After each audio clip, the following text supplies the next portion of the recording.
Personally ये भाई का नाम गुरदीप सिंह है। ये अमृतसर के गांव हरदाल के रहने वाले हैं। पर्सनली इनका कहना है कि 4 साल पहले किसी घरेलू मसले के कारण इनका झगड़ा पड़ोसियों के साथ हो गया, जिसकी वजह से बहुत ज़्यादा आपसी दोनों पार्टियों में नुकसान हुआ। पर्सनली बहुत सारी इनको भी चोटें लगी और उनको भी बहुत सारी चोटें लगी, जिसकी वजह से पर्सनली इनके 4 फैमिली मेंबर और इनके ऊपर पर्सनली 326 का केस पड़ गया पर्सनली, जिसकी वजह से पर्सनली इनका कहना है कि ये 4 साल पहले ही अपने घर से भाग गए, किसी रिश्तेदार के पास रहने लगे पर्सनली। और इनका कहना था कि जैसे ही ये घर से भागे उसके बाद कभी घर पे नहीं आए। 3-4 साल से ये घर से बाहर ही रह रहे थे पर्सनली। इतना ही ये परेशान थे क्योंकि हमेशा पुलिस इनको पकड़ने के लिए आती थी। पर्सनली ये खुद भी बताना चाहते हैं कि उस समय क्या कंडीशन थी उस केस की। जय मसीह पापा जी, जय मसीह मामा जी। सड़ा झगड़ा आया सी ते ਅਸੀਂ ਪਿੰਡੋਂ ਚਲ ਗਏ ਸੀ ਤੇ ਕਾਫੀ ਜ਼ਿਆਦਾ ਪੁਲਿਸ ਆਉਂਦੀ ਜਾਂਦੀ ਰਹਿੰਦੀ ਪਿੰਡ ਕਰਪੂਥਲੇ ਵੀ ਕਾਫੀ ਆਈ ਤੇ ਜਦੋਂ ਫਿਰ ਮਾਮਲਾ ਇਦਾਂ ਵੱਧਦਾ ਗਿਆ ਪਿੰਡ ਵਾਲਿਆਂ ਨੇ ਵੀ ਕਾਫੀ ਮਤਲਬ ਕਿ ਪਿੱਛੇ ਸਪੋਰਟ ਕਰਦੇ ਰਹੇ ਉਹਨੂੰ ਕਿ ਅਸੀਂ ਇਹਨੂੰ ਅੰਦਰ ਘੱਲਣਾ ਹੀ ਘੱਲਣਾ। मतलब ये केस डल गया ना, जी पर्सनली तो उससे बड़े डिस्टर्ब थे।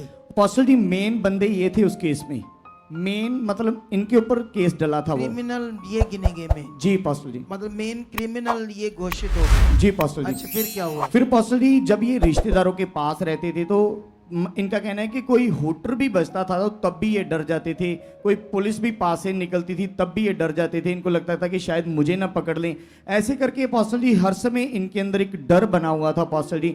और इसी वजह से घर से बेघर हुए थे 3 सालों से पर्सनली। इनका कहना है कि अपने घर में वापसी के लिए और इस केस से छुटकारे के लिए 3 साल पहले किसी रैया चर्च में भी इन्होंने जाना शुरू कर दिया पर्सनली। वहाँ पर रीतियों को फॉलो करना शुरू किया, तेल पानी सब कुछ इन्होंने यूज़ किया, लेकिन पर्सनली ये उस केस से बरी नहीं हो पा रहे थे, ना इनकी जमानत लग रही थी पर्सनली। इनका कहना है कि जब ये वकील से बात करते थे तो उनका कहना था कि आपको एक बार जेल जाना पड़ेगा, जेल जाने के बाद अंदर से जमानत होगी, बाहर से अगर आप जमानत करवाना चाहो तो नहीं हो सकती। तो पर्सनली ऐसे करके ये 4 सालों से अपनी जमानत के लिए भाग रहे थे और इनको बोला गया था कि अगर जमानत करवानी है तो अंदर जाना पड़ेगा। फिर भी चंडीगढ़ से 50,000 रुपया खर्च के तब जमानत होगी पर्सनली।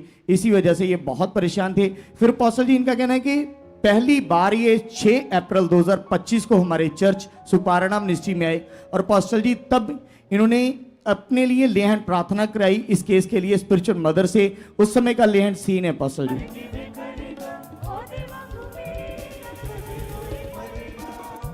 मैं सबनों बच तो लिया मैनू यीशु।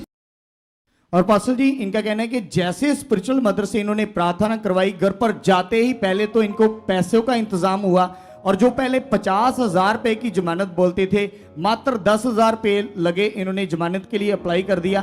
फिर पर्सनली इनका कहना है कि 3 संगतियां लगातार इन्होंने अटेंड की और उसके बाद 3 संगतियों के बाद इनके वकील का इनको फोन आया कि आप मेरे पास आओ, आपके लिए खुशखबरी है। तो इनका कहना है कि मेन क्रिमिनल ये थे, लेकिन जैसे वो वहां पर गए पर्सनली वकील ने बताया कि आपका केस से नाम ही हट गया है। पर्सनली प्रूफ इनके पास है, मतलब उसमें से हट ही गया नाम केस से। जी पर्सनली। नहीं परमेश्वर कर सकता है ऐसा या नहीं कर सकता? बताओ, बोलो।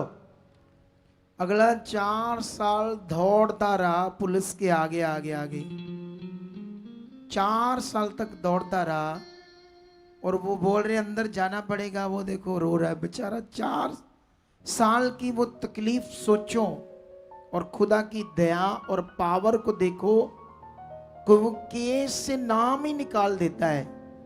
ये 326 जो केस होता है ये क्या है, क्या है, क्या है इसका?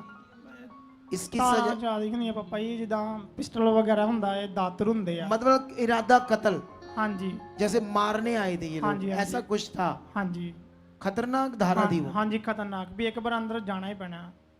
तो सजा भी होनी है। ਹਾਂਜੀ ਹਾਂਜੀ देख लो परमेश्वर की पावर को, इसीलिए वो रो रहा है, वो तकलीफ से छुटकारा मिला है। अब रोटी खाना भूल जाना लेकिन संगति में आना नहीं भूलना कभी। नहीं पापा जी, मैं स्पेशल पहला उठ के यही परमेश्वर वाल ध्यान हुंदा कि जाना ही जाना। पहले परमेश्वर, पहले उसकी हाँ जी। संगति, फिर तुम्हें जिस और दिन बरकत है। मैं आया सी, मेरे को आना सी पहले दिन मेरे को 20 रुपये सी रात सिर्फ हाँ जी। ਜਿਸ ਦਿਨ ਤੇ- ਪਹਿਲੇ ਦਿਨ ਆਣਾ ਦਾ ਹਾਂਜੀ ਤੇ ਮੈਂ ਰਾਤ ਕਾਫੀ ਟੈਨਸ਼ਨ ਦੇ ਵਿੱਚ ਸੀ ਤੇ ਸਵੇਰੇ ਜਾਣਾ ਹੈਗਾ ਵਾ ਤੇ ਜਾਊਂ ਕਿਦਾਂ।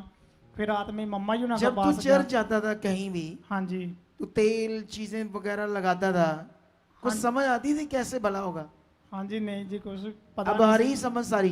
ਹਾਂਜੀ ਹੁਣ ਤੇ ਬਹੁਤ ਜ਼ਿਆਦਾ ਮਜ਼ਾ ਆ ਰਿਹਾ, ਹਾਂਜੀ ਮਜ਼ਾ ਆ ਜੀ ਰਿਹਾ। ਹੁਣ ਤੇ ਮੈਂ ਪਾਪਾ ਜੀ ਆਜ਼ਾਦ ਹਾਂ, ਜਿੱਥੇ ਹਾਏ। ਮਰਜ਼ੀ ਜਾ ਸਕਦਾ ਹਾਂ। तारीफ करो इस बड़े काम के लिए, जोर से जोर से जोर से। हालेलुया।